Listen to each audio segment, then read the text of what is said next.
10 organizations, and you know that you're going to have for the next month to provide people with information. I think the greatest thing that we have is fear itself.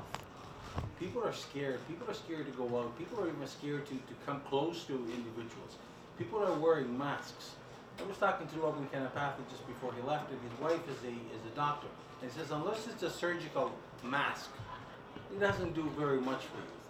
Folks, in the city of Toronto, we have set up a hotline for people to call. We've got the website. The medical officer is being updating every few days. Next week, I'm working with the Toronto health organizations to have a meeting in my ward, and you will all be invited, and the community will be invited, in order for us to try to have a sense of understanding what's going on out there. There's a lot of misinformation. Matter of fact, even some, I was told yesterday by the health department that there's a website connected to a particular government that has misinformation on there. One, make sure that you follow the rules. Make sure that you wash your hands. Make sure that you thoroughly clean, you clean stuff at home.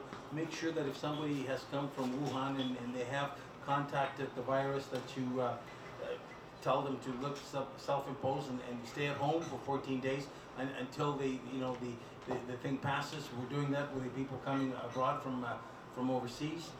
But again, having gone through SARS and having been the epicenter of SARS, at that point in time, 2 of my staff people were quarantined for 10 days.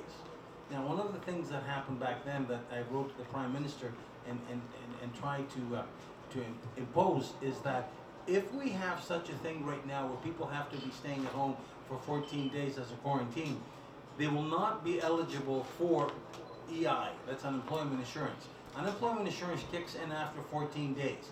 And if you're home and you're paycheck to paycheck, and you're at home and you have to be in there self-quarantine or even quarantine because the doctor asked you to be quarantined for 14 days, that immediately, once you have proof that you were quarantined for EI, that you send up and you get your money from EI.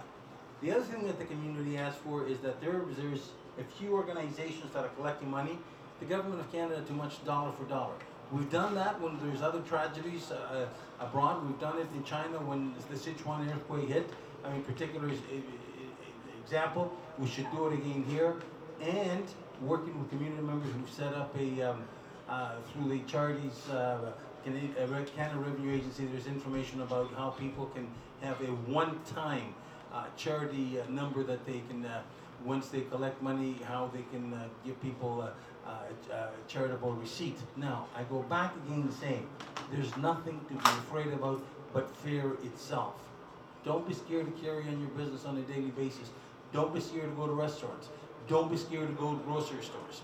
I hear people, my daughters are teachers, and there's a few members of her classroom that have been held back at home because they fear of the rest of the children. There's nothing to worry. There's nothing to fear.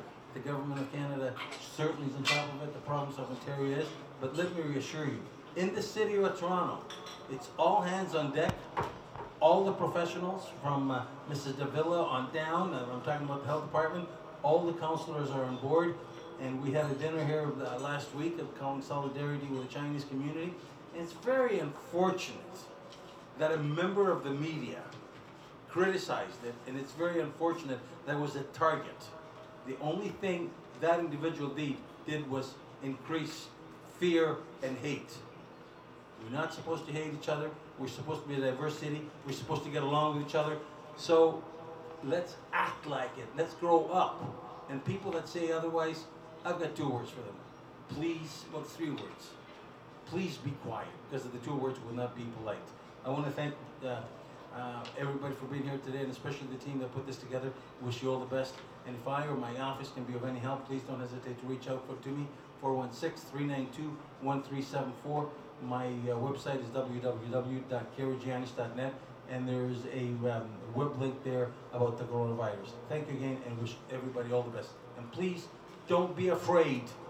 Do not have fear. Don't let that win. Thank you, Joe.